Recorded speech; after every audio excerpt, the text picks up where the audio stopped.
Madam President, Mr. Secretary General, world leaders, ambassadors, and distinguished delegates, 1 year ago I stood before you for the first time in this grand hall.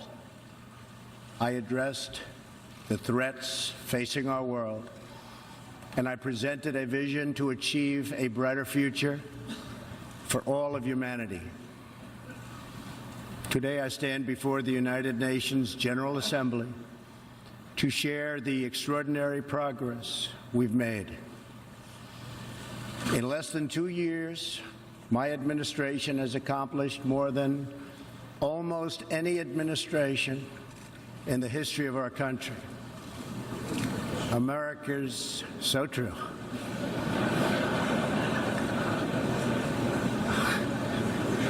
Didn't expect that reaction, but that's okay.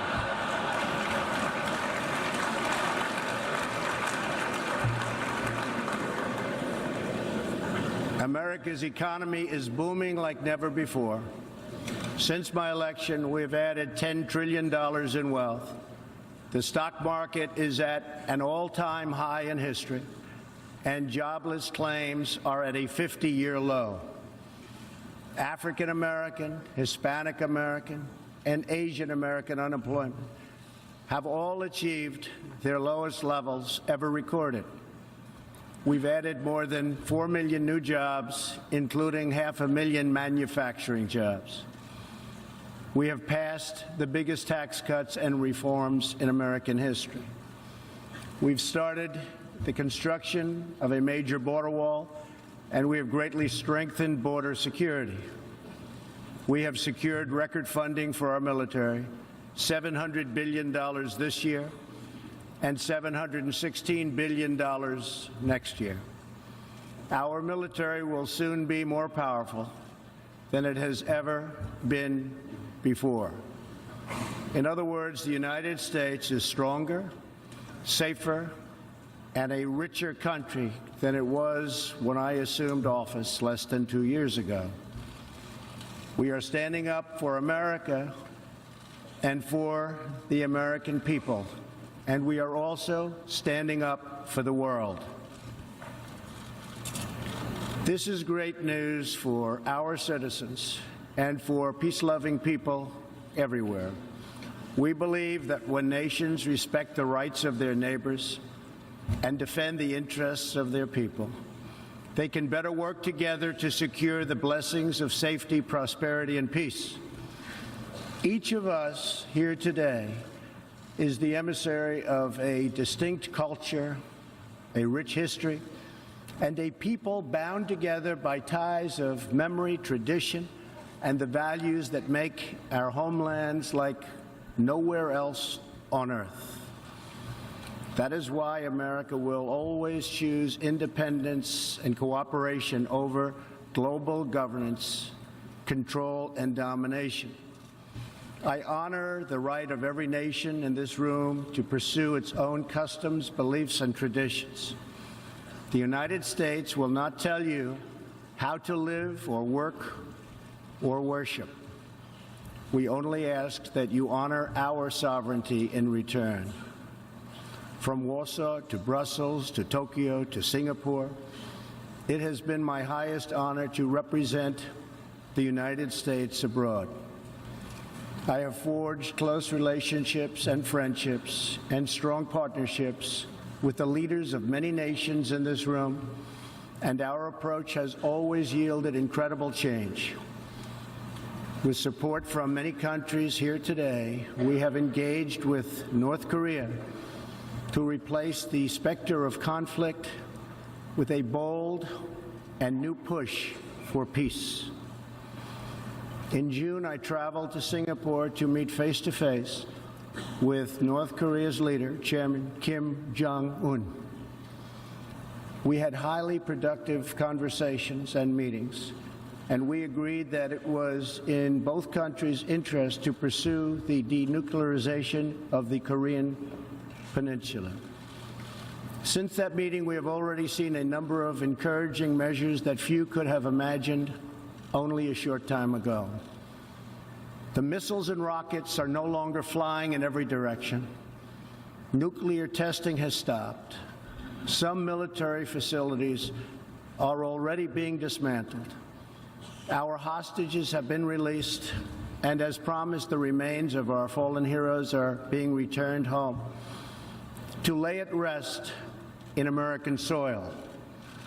I would like to thank Chairman Kim for his courage and for the steps he has taken, though much work remains to be done. The sanctions will stay in place until denuclearization occurs. I also want to thank the many member states who helped us reach this moment, a moment that is actually far greater than people would understand, far greater, but for also their support and the critical support that we will all need going forward. Special thanks to President Moon of South Korea, Prime Minister Abe of Japan, and President Xi of China. In the Middle East, our new approach is also yielding great strides and very historic change. Following my trip to Saudi Arabia last year, the Gulf countries opened a new center to target terrorist financing. They are enforcing new sanctions, working with us to identify and track terrorist networks, and taking more responsibility for fighting terrorism and extremism in their own region.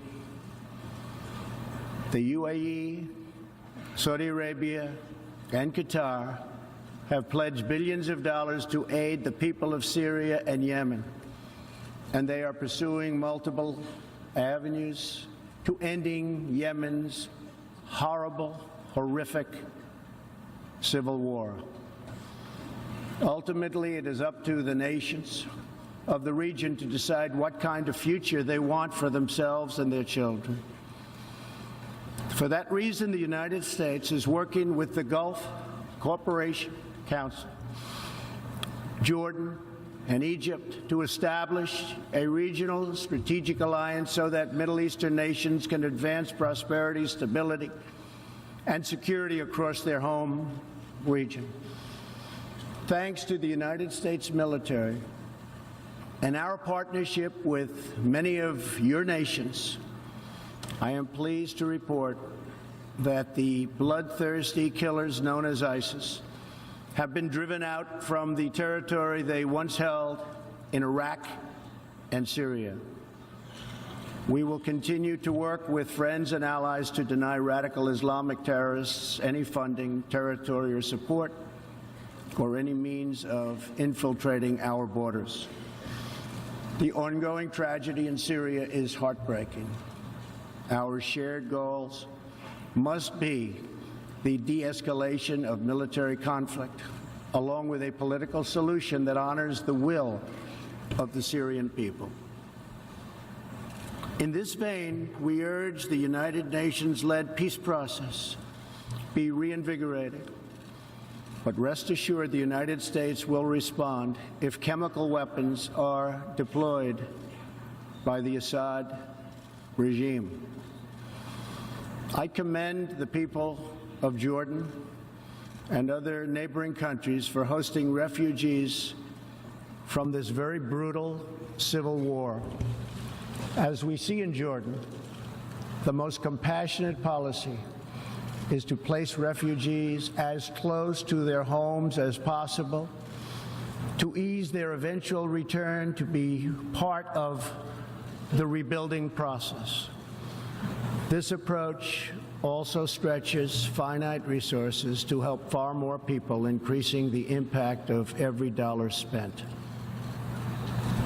Every solution to the humanitarian crisis in Syria must also include a strategy to address the brutal regime that has fueled and financed it, the corrupt dictatorship in Iran. Iran's leaders sow chaos, death, and destruction. They do not respect their neighbors or borders, or the sovereign rights of nations. Instead, Iran's leaders plunder the nation's resources to enrich themselves and to spread mayhem across the Middle East and far beyond. The Iranian people are rightly outraged that their leaders have embezzled billions of dollars from Iran's treasury, seized valuable portions of the economy, and looted the people's religious endowments, all to line their own pockets and send their proxies to wage war. Not good. Iran's neighbors have paid a heavy toll for the region's agenda of aggression and expansion. That is why so many countries in the Middle East strongly supported my decision to withdraw the United States from the horrible 2015 Iran nuclear deal and reimpose nuclear sanctions. The Iran deal was a windfall for Iran's leaders. In the years since the deal was reached, Iran's military budget grew nearly 40%. The dictatorship used the funds to build nuclear-capable missiles, increase internal repression, finance terrorism, and fund havoc and slaughter in Syria and Yemen. The United States has launched a campaign of economic pressure to deny the regime the funds it needs to advance its bloody agenda. Last month, we began reimposing hard-hitting nuclear sanctions that have been lifted under the Iran deal. Additional sanctions will resume November 5th, and more will follow. And we are working with countries that import Iranian crude oil to cut their purchases substantially. We cannot allow the world's leading sponsor of terrorism to possess the planet's most dangerous weapons. We cannot allow a regime that chants death to America and that threatens Israel with annihilation to possess the means to deliver a nuclear warhead to any city on earth. Just can't do it. We ask all nations to isolate Iran's regime as long as its aggression continues. And we ask all nations to support Iran's people as they struggle to reclaim their religious and righteous destiny.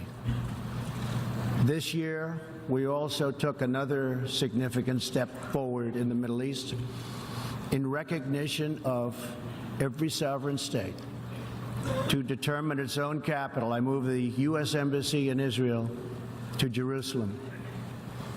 The United States is committed to a future of peace and stability in the region, including peace between the Israelis and the Palestinians.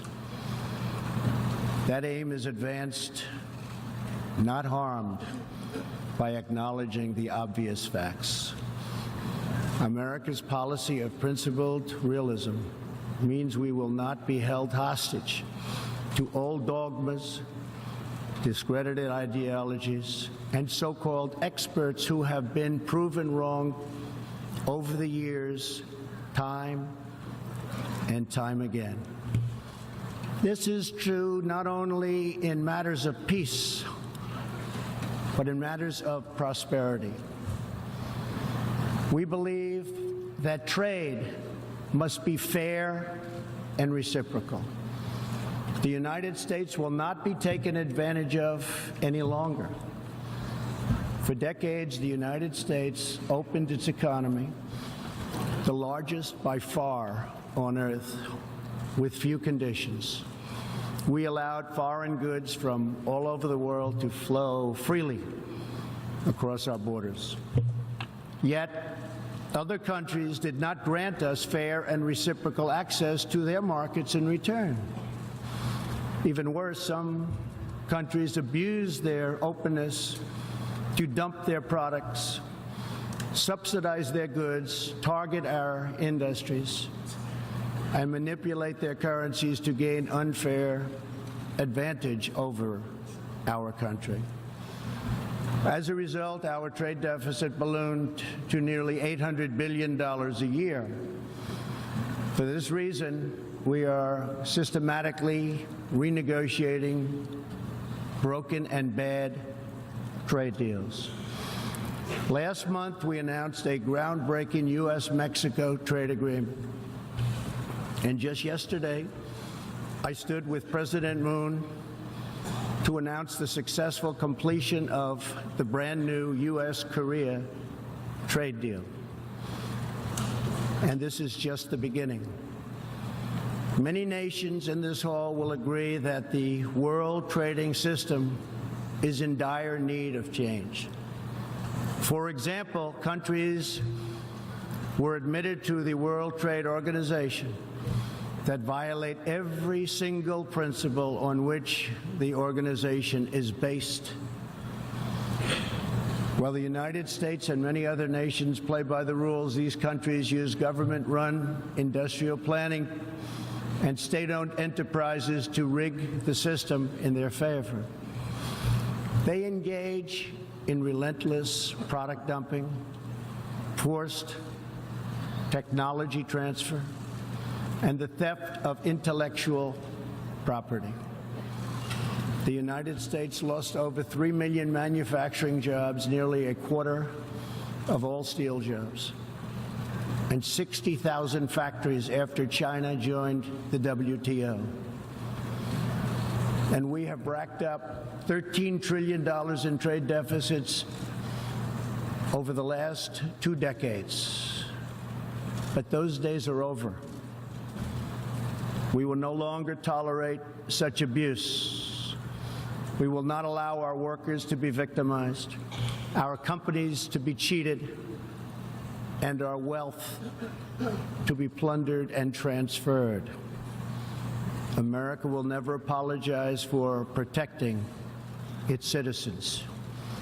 The United States has just announced tariffs on another $200 billion in Chinese-made goods, for a total so far of $250 billion. I have great respect and affection for my friend, President Xi, but I have made clear our trade imbalance is just not acceptable. China's market distortions and the way they deal cannot be tolerated. As my administration has demonstrated, America will always act in our national interests. I spoke before this body last year and warned that the UN Human Rights Council had become a grave embarrassment to this institution, shielding egregious human rights abusers while bashing America and its many friends. Our ambassador to the United Nations, Nikki Haley, laid out a clear agenda for reform, but despite reported and repeated warnings, no action at all was taken. So the United States took the only responsible course. We withdrew from the Human Rights Council, and we will not return until real reform is enacted. For similar reasons, the United States will provide no support and recognition to the International Criminal Court. As far as America is concerned, the ICC has no jurisdiction, no legitimacy, and no authority. The ICC claims near universal jurisdiction over the citizens of every country, violating all principles of justice, fairness, and due process. We will never surrender America's sovereignty to an unelected, unaccountable global bureaucracy. America is governed by Americans. We reject the ideology of globalism, and we embrace the doctrine of patriotism. Around the world, responsible nations must defend against threats to sovereignty not just from global governments, but also from other new forms of coercion and domination. In America, we believe strongly in energy security for ourselves and for our allies. We have become the largest energy producer anywhere on the face of the earth. The United States stands ready to export our abundant, affordable supply of oil, clean coal, and natural gas. OPEC and OPEC nations are, as usual, ripping off the rest of the world,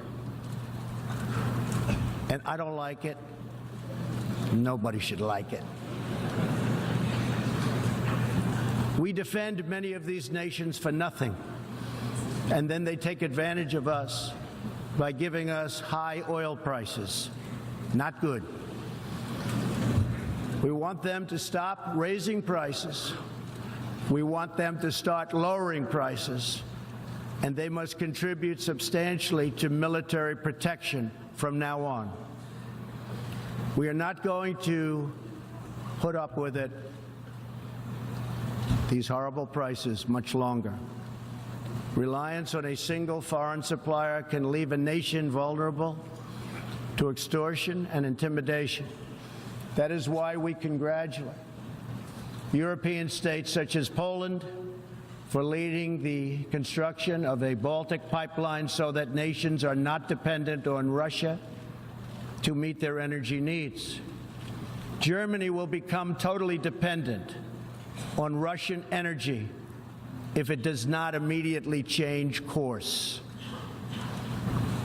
Here in the Western Hemisphere, we are committed to maintaining our independence from the encroachment of expansionist foreign powers. It has been the formal policy of our country since President Monroe that we reject the interference of foreign nations in this hemisphere and in our own affairs. The United States has recently strengthened our laws to better screen foreign investments in our country for national security threats. And we welcome cooperation with countries in this region and around the world that wish to do the same. You need to do it for your own protection. The United States is also working with partners in Latin America to confront threats to sovereignty from uncontrolled migration. Tolerance for human struggling and human smuggling and trafficking is not humane. It's a horrible thing that's going on at levels that nobody has ever seen before. It's very, very cruel.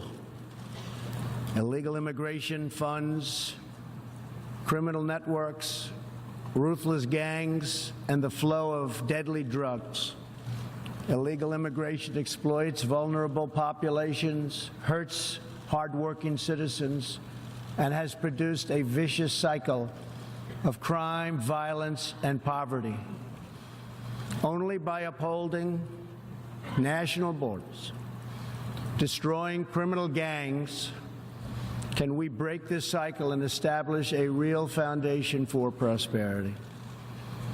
We recognize the right of every nation in this room to set its own immigration policy in accordance with its national interests, just as we ask other countries to respect our own right to do the same, which we are doing.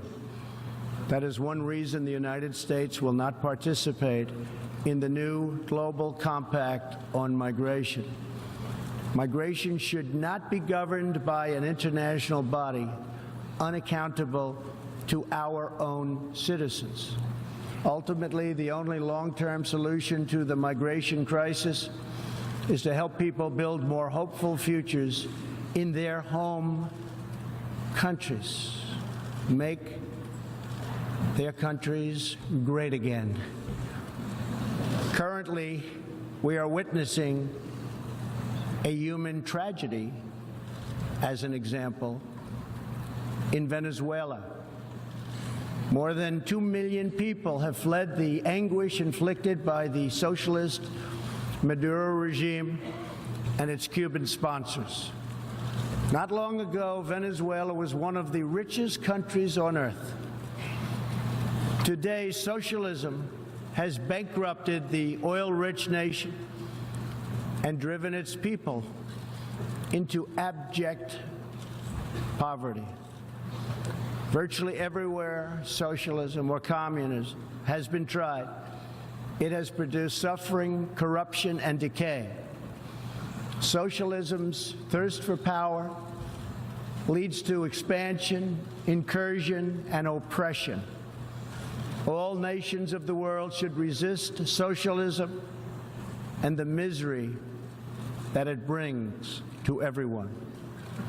In that spirit, we ask the nations gathered here to join us in calling for the restoration of democracy in Venezuela. Today we are announcing additional sanctions against the repressive regime, targeting Maduro's inner circle and close advisors. We are grateful for all of the work the United Nations does around the world to help people build better lives for themselves and their families. The United States is the world's largest giver in the world by far of foreign aid, but few give anything to us. That is why we are taking a hard look at U.S. foreign assistance that will be headed up by Secretary of State Mike Pompeo. We will examine what is working, what is not working, and whether the countries who receive our dollars and our protection also have our interests at heart. Moving forward, we are only going to give foreign aid to those who respect us and, frankly, are our friends. And we expect other countries to pay their fair share for the cost of their defense. The United States is committed to making the United Nations more effective and accountable. I have said many times that the United Nations has unlimited potential. As part of our reform effort, I have told our negotiators that the United States will not pay more than 25% of the UN peacekeeping budget. This will encourage other countries to step up, get involved, and also share in this very large burden. And we are working to shift more of our funding from assessed contributions to voluntary, so that we can target American resources to the programs with the best record of success. Only when each of us does our part and contributes our share can we realize the UN's highest aspirations. We must pursue peace without fear, hope without despair, and security without apology. Looking around this hall, where so much history has transpired, we think of the many before us who have come here to address the challenges of their nations and of their times. And our thoughts turn to the same question that ran through all their speeches and resolutions, through every word and every hope. It is the question of what kind of world will we leave for our children, and what kind of nations they will inherit. The dreams that fill this hall today are as diverse as the people who have stood at this podium, and as varied as the countries represented right here in this body are. It really is something. It really is great, great history. There is India, a free society, over 1 billion people, successfully lifting countless millions out of poverty and into the middle class. There is Saudi Arabia, where King Salman and the Crown Prince are pursuing bold new reforms. There is Israel, proudly celebrating its 70th anniversary as a thriving democracy in the Holy Land. In Poland, the great people are standing up for their independence, their security, and their sovereignty. Many countries are pursuing their own unique visions, building their own hopeful futures, and chasing their own wonderful dreams of destiny, of legacy, and of a home. The whole world is richer. Humanity is better because of this beautiful constellation of nations, each very special, each very unique, and each shining brightly in its part of the world. In each one, we see awesome promise of a people bound together by a shared past and working toward a common future. As for Americans, we know what kind of future we want for ourselves. We know what kind of a nation America must always be. In America, we believe in the majesty of freedom and the dignity of the individual. We believe in self-government and the rule of law. And we prize the culture that sustains our liberty, a culture built on strong families, deep faith, and fierce independence. We celebrate our heroes. We treasure our traditions. And above all, we love our country. Inside everyone in this great chamber today, and everyone listening all around the globe, there is the heart of a patriot that feels the same powerful love for your nation, the same intense loyalty to your homeland. The passion that burns in the hearts of patriots and the souls of nations has inspired reform and revolution, sacrifice and selflessness, scientific breakthroughs, and magnificent works of art. Our task is not to erase it, but to embrace it, to build with it, to draw on its ancient wisdom, and to find within it the will to make our nations greater, our region safer, and the world better, to unleash this incredible potential in our people. We must defend the foundations that make it all possible. Sovereign and independent nations are the only vehicle where freedom has ever survived, democracy has ever endured, where peace has ever prospered.